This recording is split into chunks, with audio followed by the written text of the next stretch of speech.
Good morning, everybody. Welcome back to Practically Creative. I'm Melissa, and if you're new here, welcome. If you're coming back to see a new project, welcome back.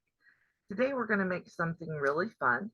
I got a picture from a friend. She said, "Oh, these are on sale on Amazon. Aren't they cute?" And I thought they were cute. So I decided that instead of paying what Amazon wanted, which really wasn't that expensive, but you know how cheap I am, I decided I'd make a few of my own. So this was my first one, no interfacing, kind of drew it by hand. And then I sat and looked at this one for a while and came up with the pattern for this one. And now I think I've got my pattern perfected. So I'm going to bring you down here to my table so you can see what's sitting here. And I'm going to show you my pattern that I drew up so you guys can make your own if you want to.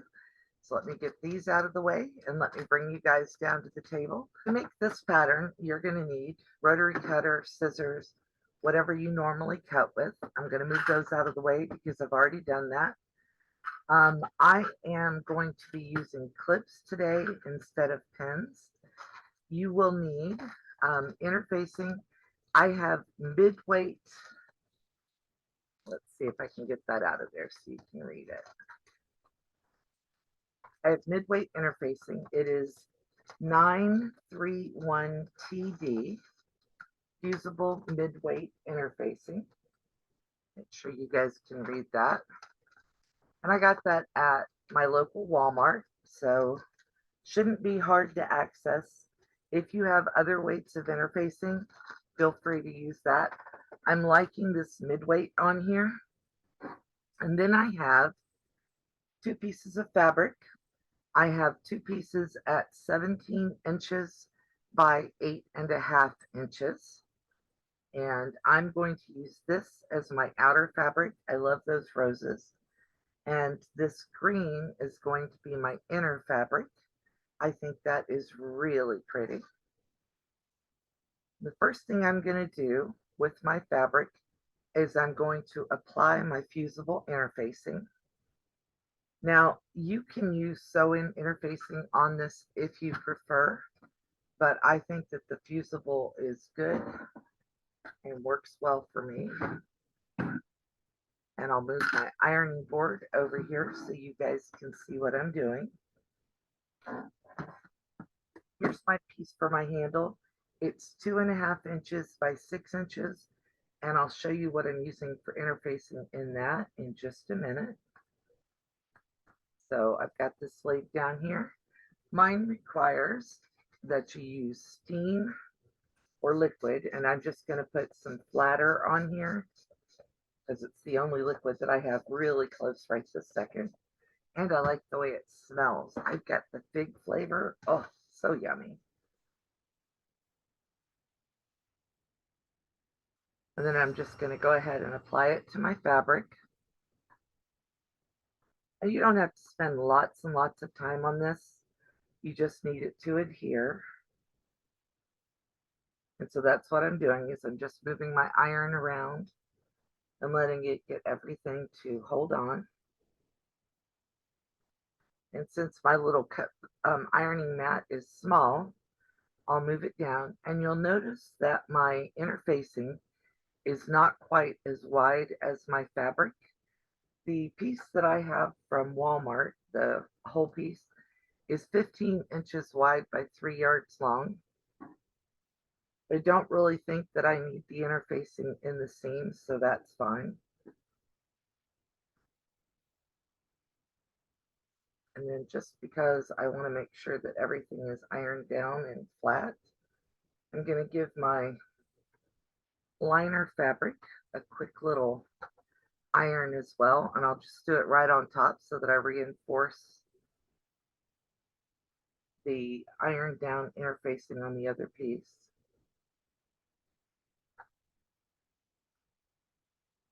This only takes a few seconds to actually get it to adhere. I like to make sure.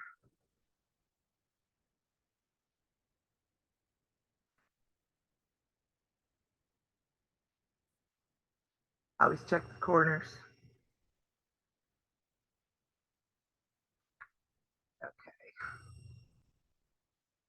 And now that that's ironed together, I'm going to come over here and I'm going to do something, something I like to do anyway. These are a couple of strips of white fabric that I had left over from something else. And I'm going to use them basically as my interfacing or inside my little loop that I'm making. So I'm just going to put a little bit of glue on this little loop piece, which is 2.5 by 6 inches. And I'm going to use a couple of these little strips of excess scrappy fabric that I would normally just throw away. I'm going to put them on here, and that's the only reason for the glue, is so that they'll stay. Get that ironed, because I wanted my loop to be folded and ironed in half, but I didn't necessarily want to cut a little tiny strip of interfacing for this. And so then all I'm going to do is I'm going to bring in the side piece, iron this down, just folded it over to the center and ironed it down.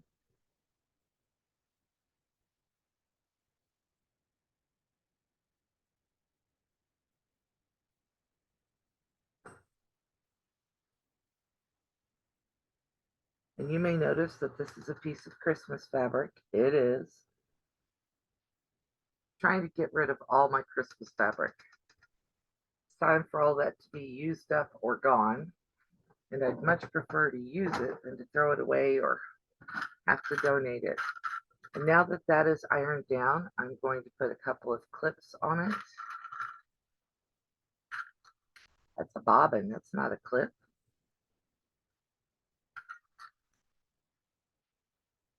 I find clips way, way easier to use for me than pins. I have arthritis, and sometimes it gets really tough trying to use pins. I set them down and then I can't pick them up or whatever. Now here comes the fun part. This is the easiest, simplest way I have found to do these. So I have both of my fabrics right side out.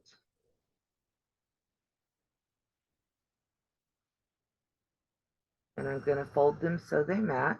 And I just realized there's a little glitch on that fabric, but I'm not going to let it bother me. And now what I'm going to do is I'm going to lay my pattern piece over here. You'll notice that I've marked it so it says fold. And I'm going to clip my pattern piece to my fabrics. I'm not going to clip it anywhere that I'm supposed to cut.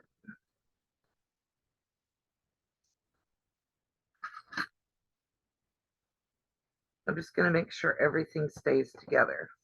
And now, this next way of cutting is your choice. I'm going to use my scissors because this is a curve, and I'm not good with cutting curves with a rotary cutter. If you are, you can do it that way. It would be the easier way.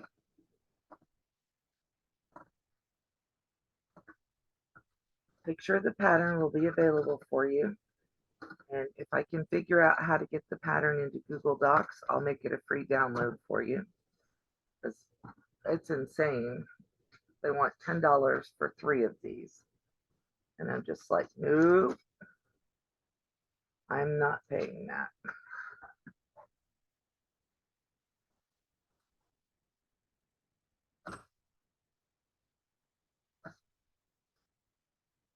You see the scissors are giving me a little bit of trouble, which isn't unusual.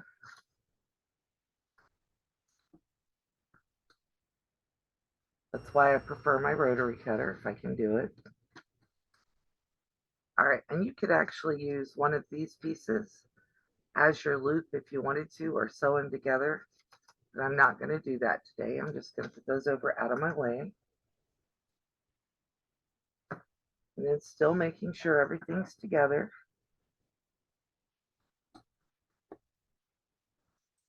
Now this square is a little bit smaller than that one. It makes the little hanging basket go together better. But there is our cutout pieces for our pattern. Take the pattern off of there.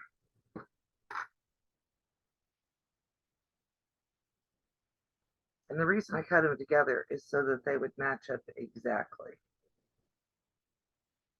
Now what we're going to do is we're going to take these over to the sewing machine. And I'm going to put clips back on them. We're going to sew down this side.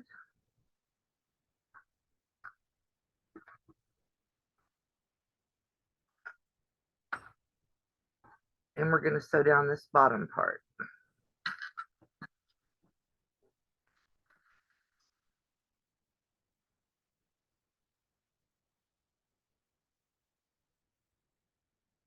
We're going to do that for both pieces.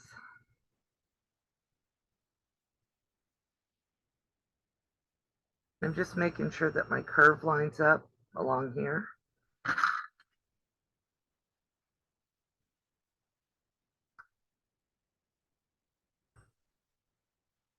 And that my corners line up.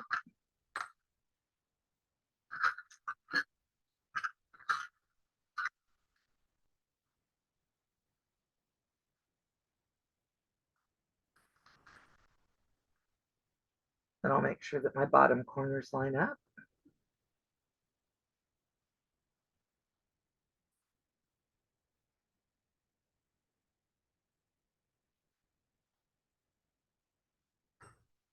Okay, so now let's go over to the sewing machine and we're going to sew both of these and our little loop right here. Okay, so we're at the sewing machine. I'm using a 2-stitch length. And the first thing I'm doing is sewing the loop part of our bag.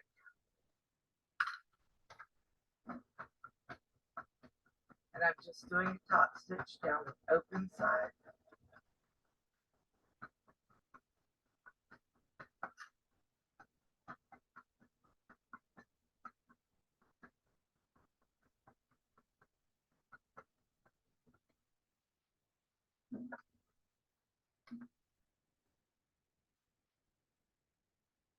And I'll bring it around and do a top stitch down the other side.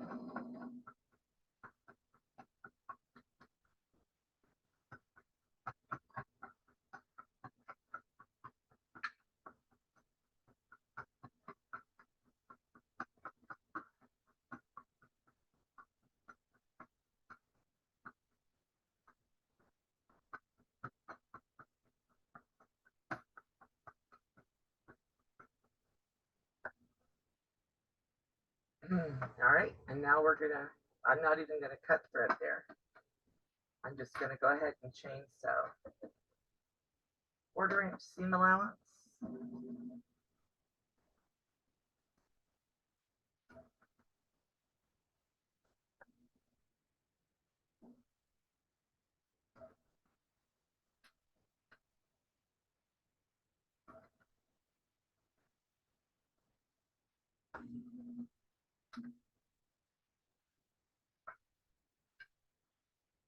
And sew your bottom side with the same seam allowance.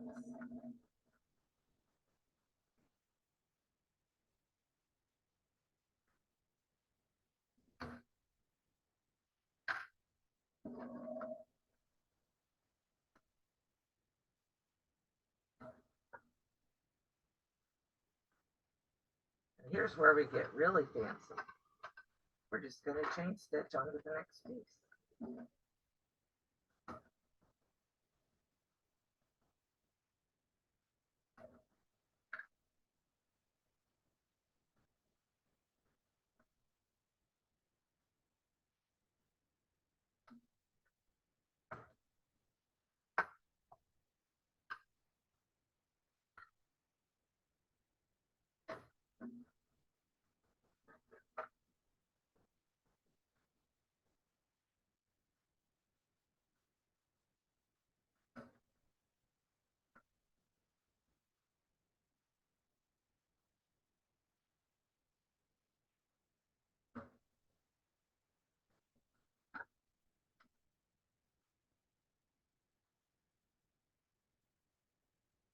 we'll just clip our pieces apart.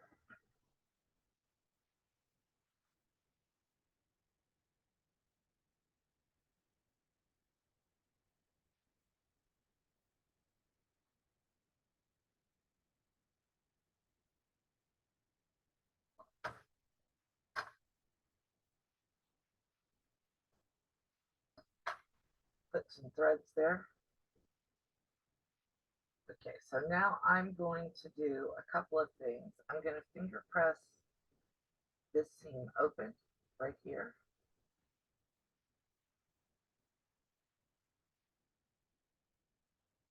All the way down.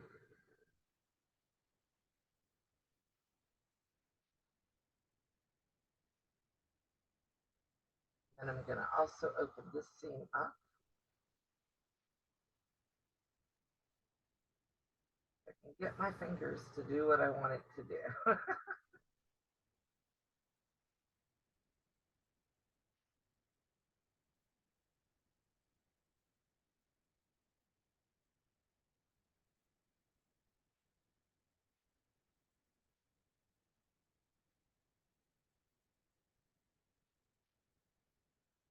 Not going to work, so we're just going to wing it. Okay. Now what I want to do is I want to match the two center seams up on the side. And since that one won't press open, I'm just going to nest them with one another. And I'm going to sew right across there. This is closing up my boxed corner.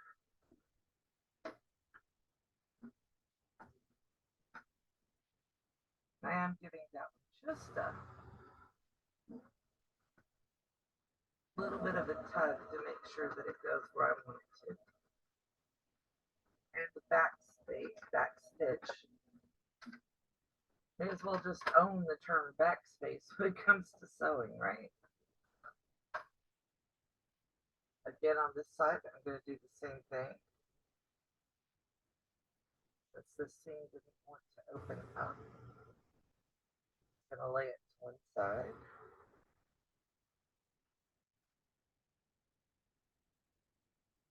Back under the sewing machine, back stitch, stitch it forward.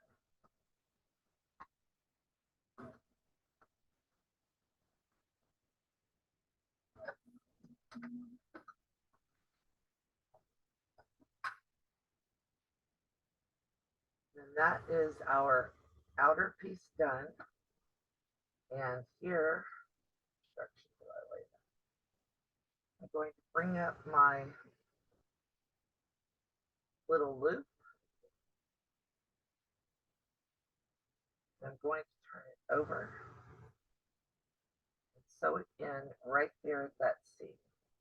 And I'm just barely crossing that top loop with itself. And I'm just going to do a quick stitch along here so that it will stay.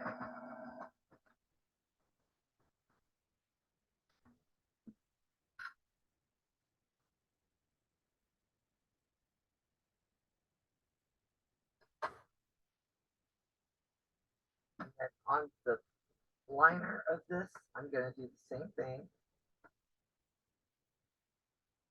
Bring my two center seams together and then sew a 1/4 inch right along there.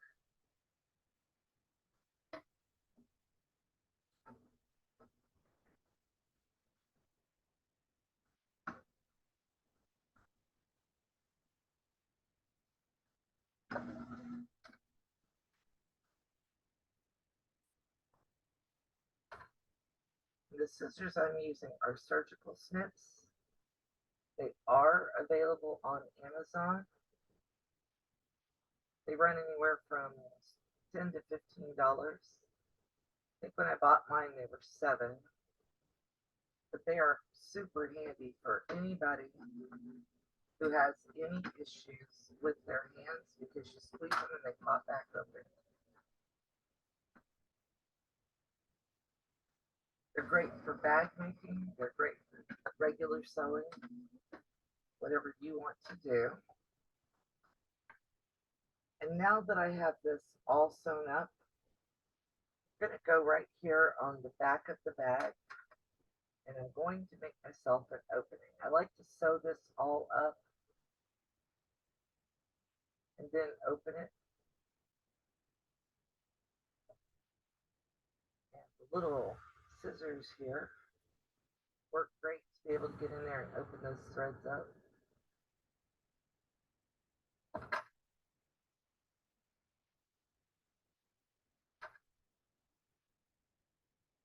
I don't even know where my seam ripper is because I use my scissors so much.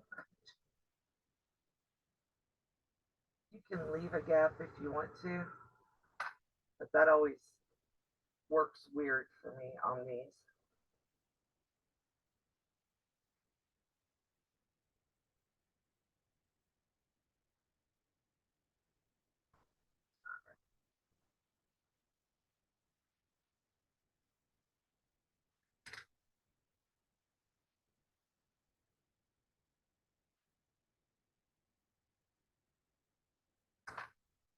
All right, so I've got my opening, and then what I'm going to do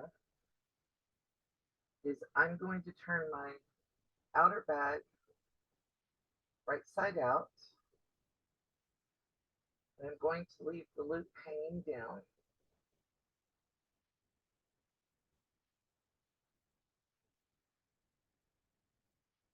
And then I'm going to put the inner bag turned right side out inside of the outer bag, the liner bag, with it wrong side out. And here's why I didn't put my clips away. Once I have these two inside of each other, I'm going to use my clips to go around and match up the curves on my bag. And they should be exactly the same because you cut them together.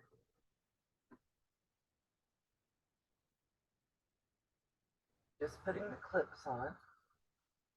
Get over here where you guys can see this. So I've got the outside of the bag turned right side out and the inside of the bag turned inside out. And then I'm putting them together, letting the curves guide me as to where the edges should match.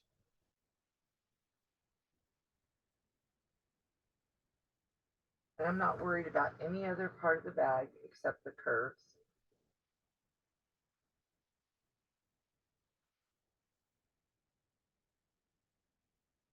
And I just make sure everything's down in there. My loop is down inside the bag, so it's over here. And we are going to sew all the way around this.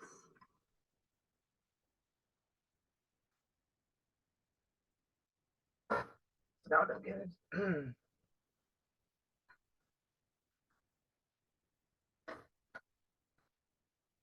so now what I'm doing is I'm going to start sewing up here at the top and just go around and give myself a nice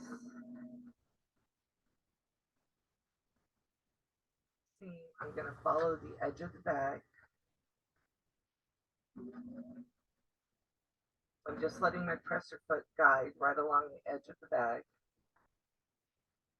And I'm not worried about anything else except that it's straight up here where I'm sewing it. The rest of it could all be gobbed up together and I'd be just fine with it.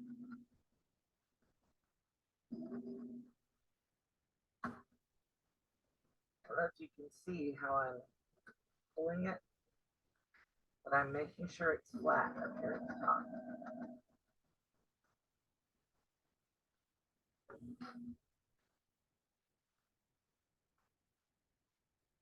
And the clips are great because I don't have to worry about running over them.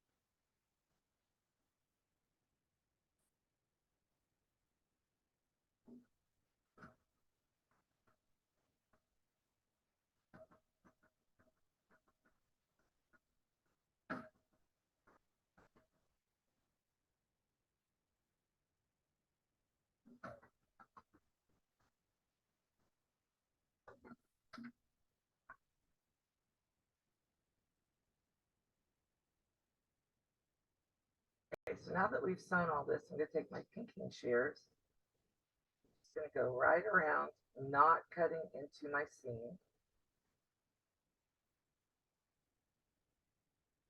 And you could do the same thing with just doing little snips into the edge of the bag if you wanted. I just want the seam to roll over easily.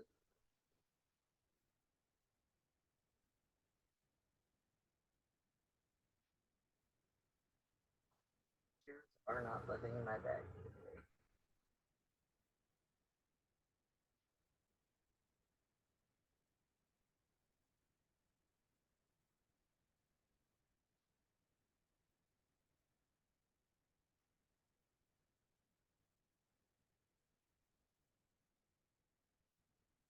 These are as old as I am. They were my granny's.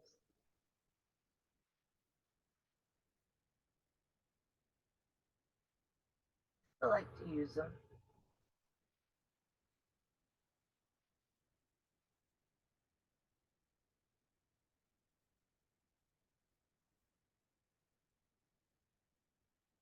Now that I've pinked all my edges, I'm going to go in here, my little hole that I made in the back of the bag, and I'm going to pull my bag through.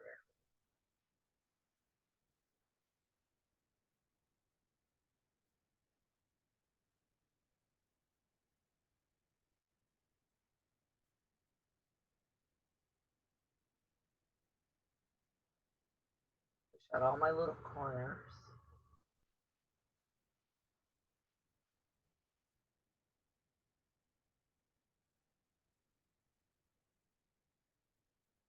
And one of the reasons that I sewed that was so that when I come back here, I'm sewing it right in along with seam that's already in there. So I'll put that under the sewing machine. Sew that.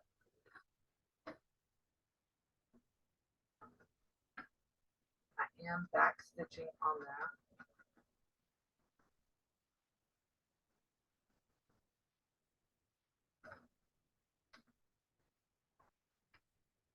Got our threads. And then I'm going to tuck it all down inside.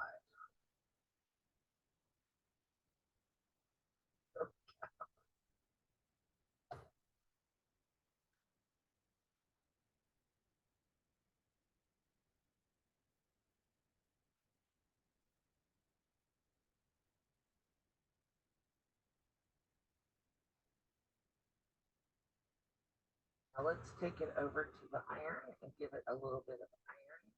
So here's our bag. And let's bring the ironing board back in and the iron.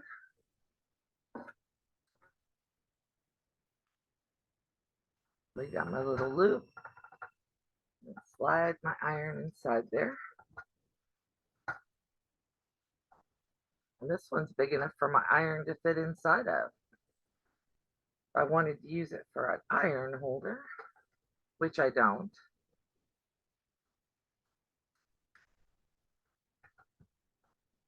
Now you can do a couple of things here.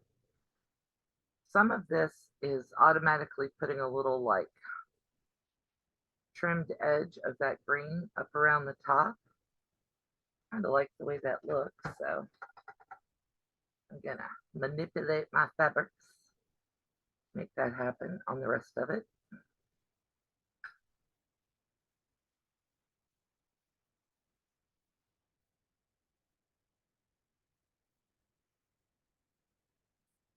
And all that means is that I'm just pulling the liner up a little bit and pushing the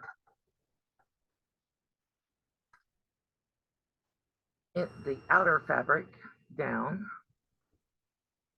So we've pretty much got that done.